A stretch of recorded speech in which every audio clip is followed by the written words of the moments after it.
Welcome to another broadcast from mindyourhealthcast.com.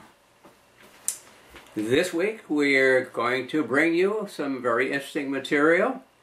As you probably know by now, we have been talking a lot about health and healing and diet and mineralization and a lot of things. And so we're going to take it a step farther and see what you think of some of this material that we're going to present. It's something you're very unlikely to run into, but yet significant and so important that we really have titled this program today, Matters of Life and Death, Your Choice. Really, it is more dramatic and true than what you might take it to be. Even though we might clown around a little bit, and we might be funny here and there, or maybe not so funny, depending on how it strikes you, this is a subject that has been extremely important to me and has been a major issue in the clinical work that I've done over the years. I think you'll find it interesting, and I'm going to start by reading just an excerpt out of some material as kind of an introduction, and I think it kind of illustrates a bit about what we're going to be talking about. Okay, this says in 1970, the author of this particular writing inherited a large garden that belonged to a longtime J.I. Rodell devotee. Now, that may not mean anything to some of you, but that was somebody who years ago advocated organic food and proper diet and eating for health. And a lot of people followed a lot of the principles that were taught. And so this gentleman had gotten this piece of ground that had been maintained by somebody for a long period of time who had been utilizing some of those principles. And so he says, as spring rolled around, the next door neighbor came over and said, "Do you want some help tilling?" I did, and a great friendship was born. Not too long after the first transplants went out, he dropped over and asked if I had a sprayer. Hearing that I did not, he said, "Well, you've got to get one or borrow mine. You'll be needing malathion soon enough." Being a reader of organic gardening, I declined with the thought that I would instead try the much-touted OG bug juice insect control if that became necessary. Each time that summer that Mike sprayed, he would yell over, "Are you ready to spray?" I kept declining because the bugs never came. What did come were hungry friends who couldn't seem to get over the great taste of the garden's bounty. "What variety is that carrot?" they would say. I was several times accused of playing with the truth when I responded that the variety was simply a 5-cent pack of seeds I bought at the drugstore on sale. Another thing that came were customers' raves when my wife started taking the veggie overflow to the office building where she worked. Soon each office was begging her to see them first. Finally, the customers started looking out the window to see when my wife arrived so they could run down the stairs to buy all the produce before she could get in the building. Now, that may sound a little strange, but it is true. You know, for a long time now, I've had memories of the food that I ate when I was young. I was born in the state of West Virginia, and of course, I was born way out in the real outback. We were beyond what used to be next to nowhere. I think we were in the area of nowhere. Anyhow, we were way out in the country, and we were pretty self-contained. We didn't have to go buy anything. Everything was homegrown in good soil. And basically, we were very healthy. And I've, of course, jokingly said, not that part of it isn't it's true, but people think it a joke. I say we were so poor that we had to eat organic food. And that was true. My early years of my life, all the way up into my teens, even after we left the farm, my father always had a garden, and we always grew a lot of our own food. And then when we didn't grow it, we had relatives, and even we had our own chickens, our own eggs, and we ate meat that was grown either in conjunction with another relative or meat from them, which also was grown without any additives, steroids, hormones, antibiotics, all those things. In fact, at that point, antibiotics didn't exist. At least they weren't available to the public if they did. And so I have the memory in my taste system of what the food tasted like. And for years, I've had trouble finding food that repeated that taste. And so when I read this introduction to this article, it immediately connected with me, because I remember that the food tasted like food. Now, to me, most of the food that's out today tastes like fiber with some coloring, and that's about it. As far as it tasting like real food, to me, most of the strawberries and the blueberries and the raspberries and the grapes and so forth, they all taste pretty flat, the same. I guess I would name that the taste would be flat. And so I, for a long time, wondered what was going on until I began to, as I got into the health field, especially the natural health field, and I started learning more and more about what was going on. Some of the material that we're going to give you right now, actually, I learned way back in the 1960s. And that's pretty close to when it had its beginning as far as the health side of it in testing for good health. So that part probably developed around the 1950s, and so I was introduced to it in the 1960s. And so for the early years, this was my primary approach to helping people get well, and it worked extremely well. But we did run into a hitch, and you'll see why as we progress. And I can just say that it's because of the food. That's why we have a big problem. Now, I have mentioned before, over and over, I found out a long time ago that when you present a lot of material, a little piece of it sticks here and there, but many times the people miss the big concept. And so I keep coming from different angles, and I keep adding in more information and tying it together with other information, so that at some point, one day, you suddenly get the aha, and it all comes together. Now, if you'll recall, in previous broadcasts, we've talked about minerals and the importance of minerals.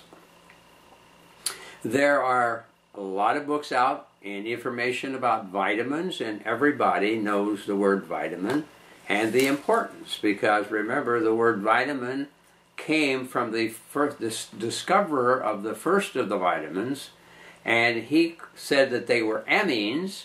So he said they're necessary for health, so they're vital amines.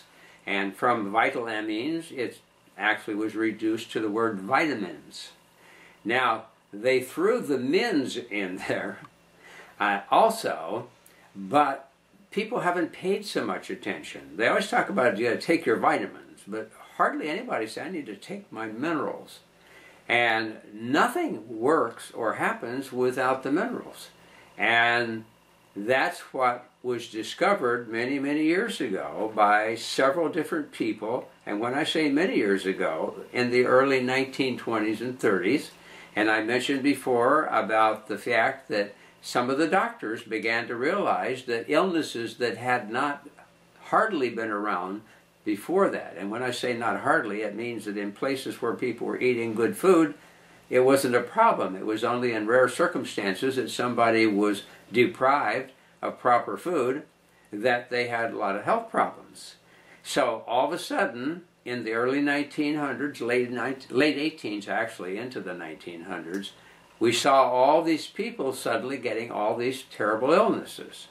And that is not good because it's almost like, what's happened? And that's exactly what the doctor said. What's happened? Why are we suddenly having all these people with cardiovascular problems, which weren't even in the early 1800 medical books? They didn't talk about cardiovascular problems because people didn't have them. And there was very few cases of cancer, and all of a sudden there were more cases of cancer, which really caught their attention. So they ended up isolating ultimately to the fact that the food the people were eating was deficient in minerals because the soil it was being grown in also was deficient. What had happened is, as they started overusing the land, pulling out all the minerals, and as they did, the plants were sicker and weaker, and more insects started bothering them, so they had to use more and more pesticides. Now, if you remember in this introductory comment that I read to you, this gentleman who was growing his food in good soil didn't have the bugs. So he never had to borrow his neighbor's sprayer to spray because the bugs never came. If you recall, I mentioned, I think, before, if not, I will mention it again. Anyhow, that in nature has a cleanup system. Everything that's bad, defective, rotting, deteriorating in some way, nature has a cleanup system. When a carcass drops out in a field, depending on where in the world you are, you're going to have buzzards, and you're going to have vultures in some of the big areas. Then you're going to have other predator animals that clean up the carcasses down to the bones. And then you're going to have bacteria and enzymes and ants, and in some cases putrefied flesh. You've got maggots laid by flies, which means it not only cleans up the rotting meat, which is very poisonous, but it also grows new flies to continue the process. And so the same is true with food. When the food is grown in good soil, highly energized, the bugs don't bother it. It's the sick plants that are deficient that the bugs go after. And it's interesting that for somehow that's never registered.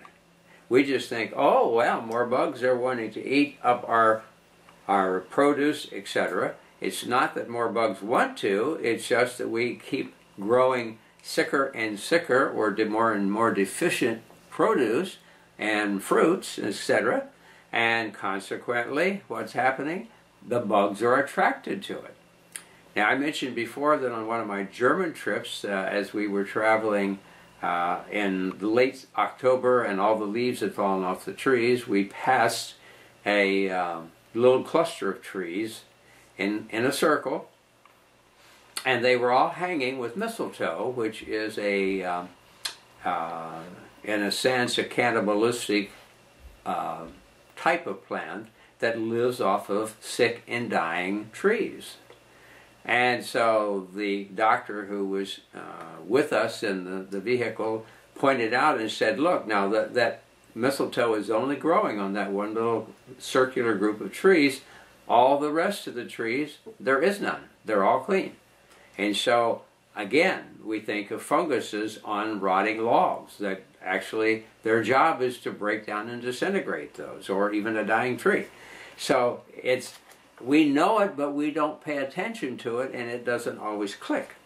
And so the same is true with growing. So those minerals are really what gives the plant the flavor and causes all the biochemic things that go on in the plant to take place properly. If you don't have the minerals, that doesn't happen. Now, you can force the soil to grow plants that look like plants, but that doesn't mean they are plants, and they're missing. Now, as I said, those minerals are extremely important to our body health, but for a lot of reasons. There's a lot going on now, as we've talked about something called epigenetics, and how epigenetics are inherited and can affect the expression of DNA and so forth. Well, we've now found that not only does our epigenetic inherited things and our psychological state, but our nutrition affects our genetics. I mentioned before, but I bring it up again, there's a book called Deep Nutrition, and it's probably already on our book list, but if not, we'll put it there, by an MD called Catherine Shanahan. And she says why your genes need traditional food. Now, there's another book which I've had for a long time that was done many years ago, and it's called Minerals for the Genetic Code. And inside of it, there is all this information of some research that was done that showed that each of the elements are necessary for the different codons, the triplets that occur in the genetic code to code for all the proteins. Each of those require one of the elements. So there's 64 of those possibilities, so there's 64 elements or minerals that are required to help the expression of that particular codon. So it's extremely important that we have the minerals. Now what happens if we don't? We start to have a big health problem. And it gets a little more complex even. For example, it's known now by some people, I shouldn't have to be careful when I say everybody knows, because everybody doesn't know, but it's known by many people that there's different forms of calcium, and calcium in different forms, they aren't all the same. In other words, calcium just isn't calcium. It depends on what calcium is bound to. And so there's actually 6 major groups of calciums. One is calcium phosphate, one is calcium lactate, one is dolomite, one is calcium carbonate, one's called a tricalcium, of which baking soda is one. And there's a group of the oxides, things like orotates, gluconates, aspartates, and so forth, that are all bound to organic molecules or protein-type molecules. And so when those are put in the body, each of those act in a different way. And so it's important to understand that, because some affect your body pH levels in terms of function. Some acidify, some alkalize, and some are neutral. And so it's important that you have all of them, but certain ones maybe get used more than others. And if you don't know that and you don't put the right kind in, you still don't get the health function that you should have because of the right form being present that you need. Now, I'm saying all this to say that the early doctors knew in the 20s and 30s that minerals were important, that you had to have minerals for your body to function properly, and the doctors who corrected soil and worked on correcting soil and fed food grown in good soil to their patients, they either got well if they were sick, and the ones who ate the good food weren't getting sick like all the other people were. They weren't getting. Now, when I say sick, I'm talking about the degenerative illnesses, the big ones that billions and trillions now of dollars go out to pay for those symptoms of. Remember, I said before that those degenerative illnesses are deficiency illnesses. That means your cardiovascular problems occur because of deficiencies.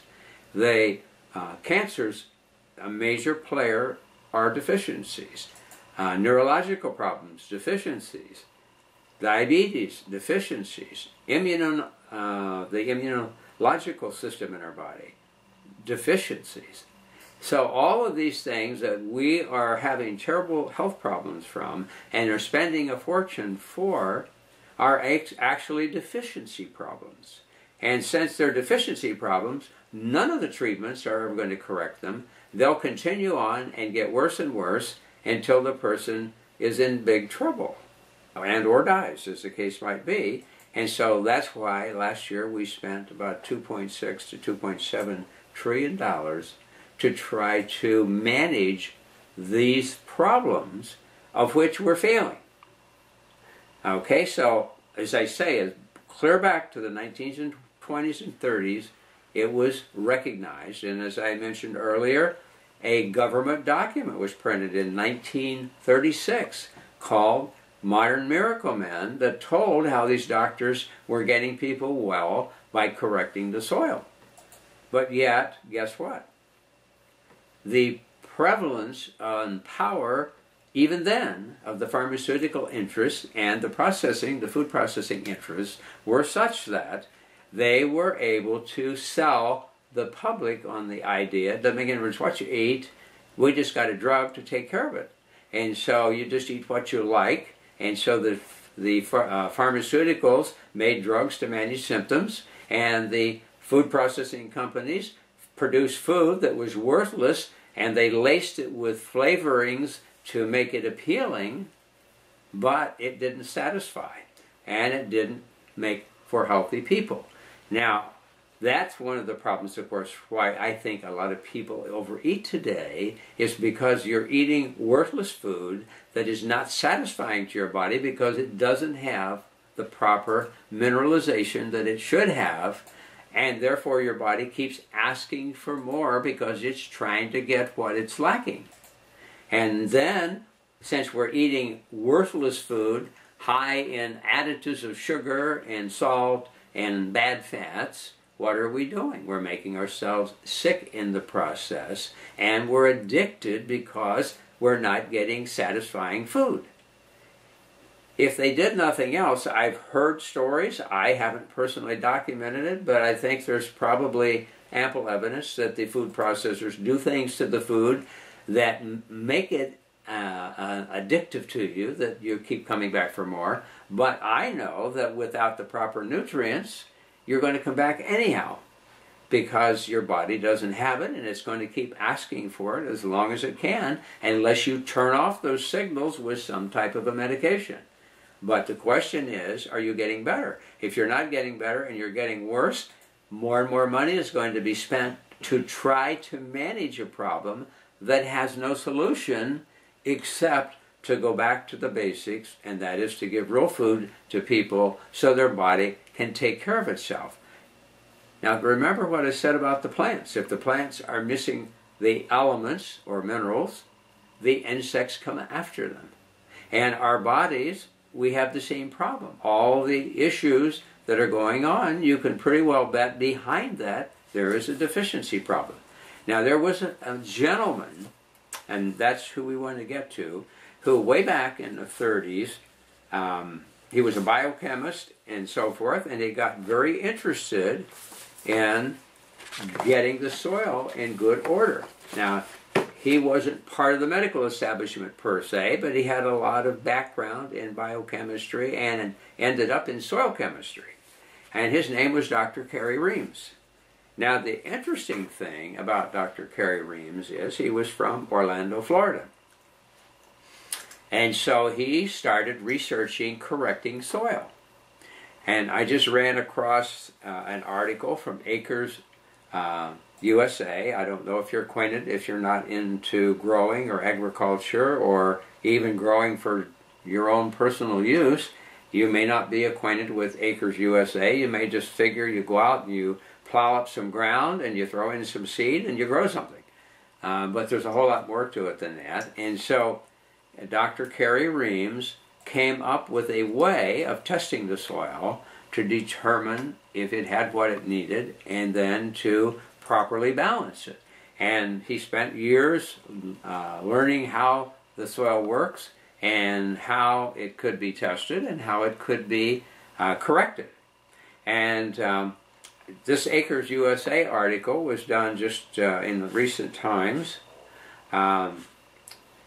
It was done actually by a PhD as well as a DO, a doctor of osteopathy.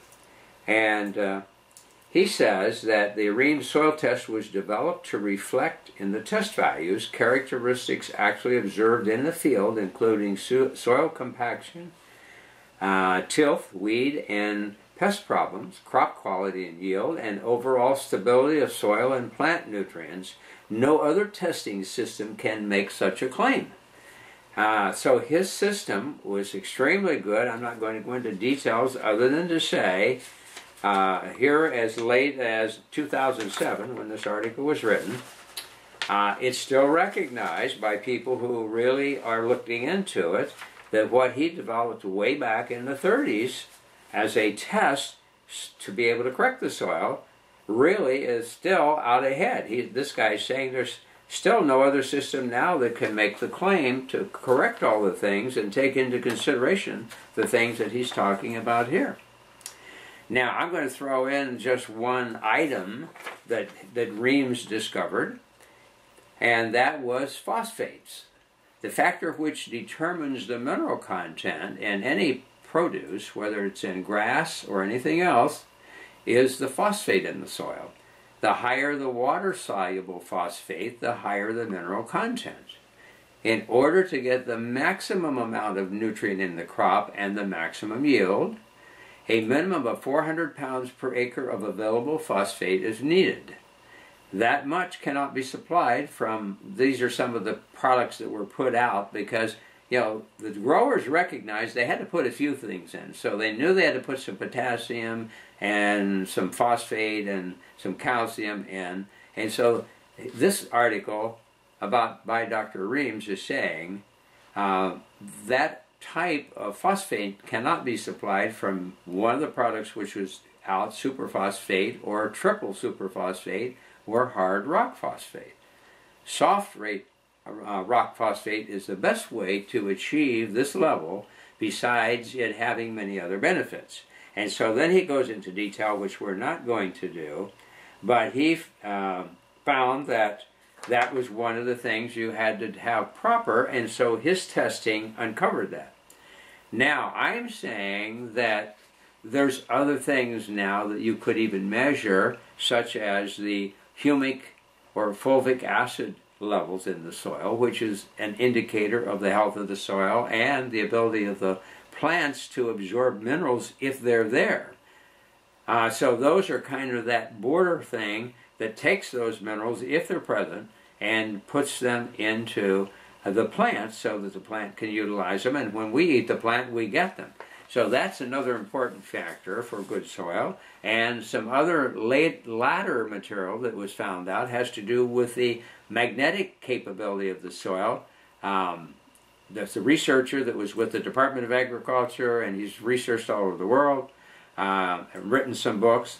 His name is Dr. Phil Callahan, and he discovered that soil must be paramagnetic to produce proper food. High energy food, nutritious food, etc. Now, it's interesting because our blood is paramagnetic because of the red blood cells that have hemoglobin are important to make the blood work properly, and the soil also has to have a paramagnetism to work properly. Now, the plants that are growing in the soil are diamagnetic. So paramagnetic means that the soil actually has an attraction to a magnet, whereas the plant either is not affected or even is reversed. So it's very important that those all be present.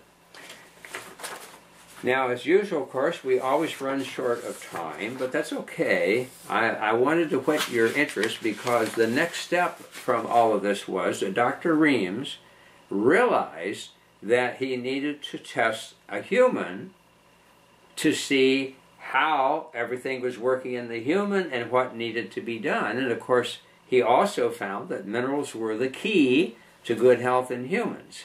Now, he wrote a book, in fact, the only one that's out that I know that he wrote or he co-authored with another individual, and the book is called Choose Life or Death, The Reams Biological Theory of Ionization.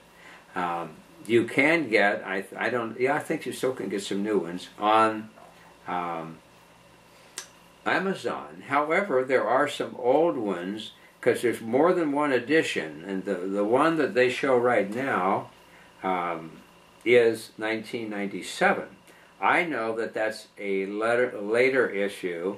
There's another one they're showing that goes back to 1982. I think the older editions have some different information because someone bought the copyright and they made a few alterations, maybe not too much in the text, but in some of the introductory material they put in. But either one would still give it the idea, so I'm not poo-pooing either one. If you wanted to find out something about his ideas, you can find it out there. Now, Dr. Reams was, one of his big quotes was, "Because of the food we eat, the water we drink, the air we breathe, the chemicals we ingest, the exercise we don't do, the stress we experience, and the thoughts we think, no one has a perfect body chemistry." Which means that we are all aging prematurely and our bodies are breaking down too quickly. So that's his basic overall statement. Now, what he did is, he came up with a method of measuring the pH of the saliva, the pH of the urine, and some other factors from the urine that came together into like a formula or an equation. And that formula told you a lot about what the body was doing metabolically. A very simple test. It doesn't diagnose any illness, but what it does is it gives you information to put the body back into the right condition. Now, it takes into consideration the different calciums we were talking about and other of the key elements, and it has to do with balancing the carbohydrate metabolism as well as the protein metabolism, and also is a good warning that down the road you can have some serious problems if you don't already. Now, I told you he was in the Orlando area, and so after he did all this work with agriculture, one of his family friends had his child was having seizures, if I recall, and asked him if maybe there's anything he could do to help the child because medicine wasn't able to help. And so he wrestled with what he was going to do, and he had one of these intuitive flashes. He said it came from God. Who knows? That's true. It could have, but at any rate, he didn't sit down and figure it out. It just came to him. So he, utilizing that, measured the child and put together the right minerals that were needed and nutrients, and the child recovered. And so it got him so intrigued that as time went on, he developed it into a system. As it grew and people started improving their health, now he wasn't treating disease. Disease had nothing to do with it. He was trying to figure out how the body was out of balance. And as he balanced the body, the numbers came back into the right balance. They found that whatever problems they did have disappeared, and if they didn't have any, they just felt great, had high energy, and they didn't tend to get sick. Now, that doesn't mean, as I say, you won't pick up a virus once in a while and all that, but they weren't getting all these chronic illnesses that are going on today that are costing trillions of dollars, and it did very well. And some of the local doctors in Orlando had patients that they couldn't help that ended up seeing him by word of mouth. It spread. And pretty soon the doctors were asking if he would come and measure some of his patients that were not doing well. The doctor couldn't seem to manage their symptoms, and they were getting well. And so they even got to having him go in the hospital and measure some of the people there, and everything was going fine until all of a sudden the medical establishment got wind of what was going on, and they immediately told the doctors, "You are not to let him get into the hospital. You're not allowed to have him look at any of your patients." And they initiated action against him and ended up basically chasing him out of Florida. He went up to Georgia. He bought a large tract of land, and he set up a retreat. And people would come into the retreat and using just this system of measuring where they were and adding the right minerals and so forth to bring them back into balance, and then telling them what to do to maintain that, what kind of food they better be eating, which was real food that had real minerals in it, grown in real soil.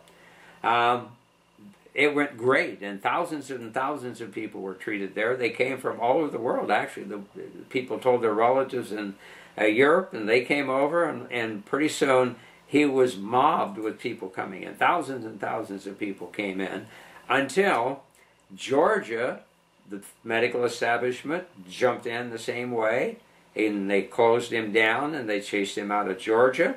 So he ended up being pushed all over the country, and at least once or twice there were attempts on his life. But in the meantime, he realized what was happening, so he began to teach a lot of other people how to do the program. Now, I was fortunate enough, way back years ago in the 60s, I met his son-in-law, who is a physicist, who worked with him at that retreat.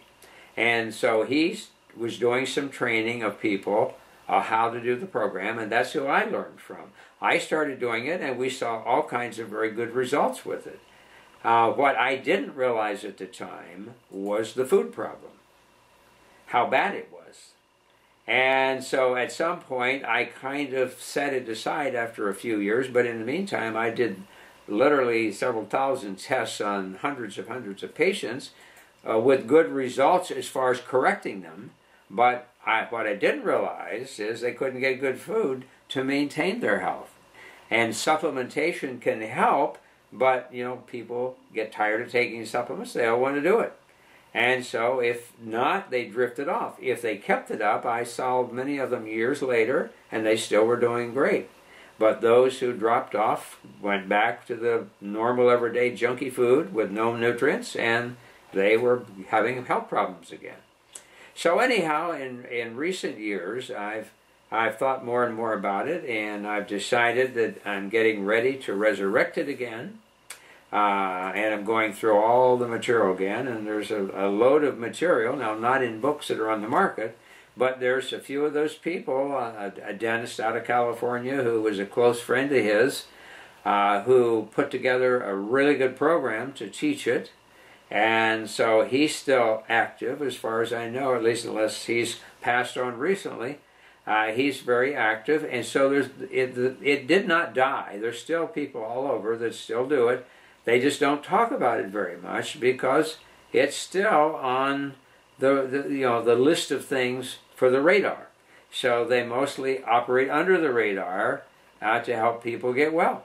And they're all in every state. I'm sure there's some, but they're just reluctant to say who they are or what they're doing for fear of being shut down, and or worse, being put in prison because they always tag on, well, you're practicing medicine without a license, even though you're not diagnosing anything.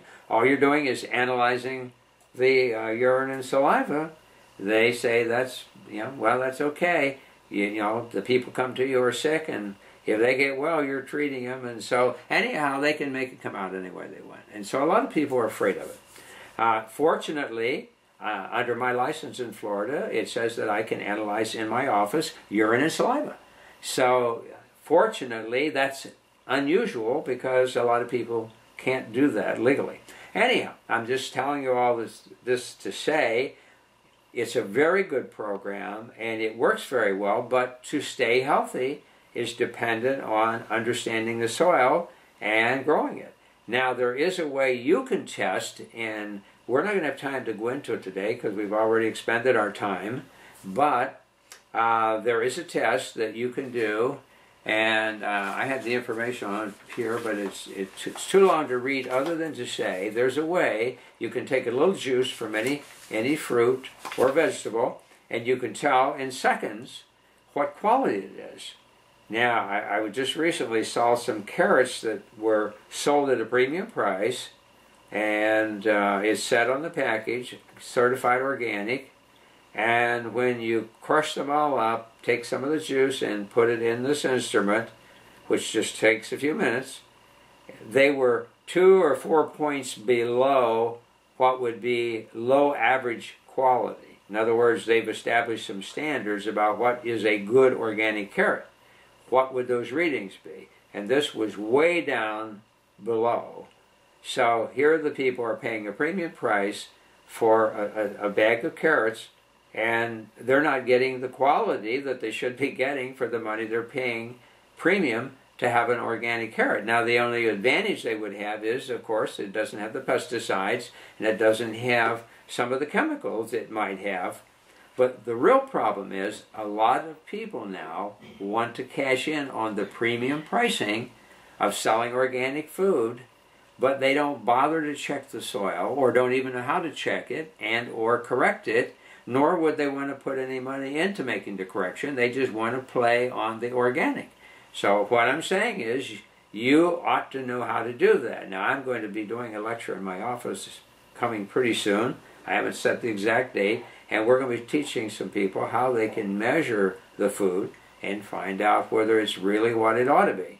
And I think we ought to. We ought to be educated consumers, but that's the real problem. Because even if you correct someone with the system, they're either going to have to maintain that because they can't get food or can't afford food that has the nutrients in it that they need to keep themselves healthy.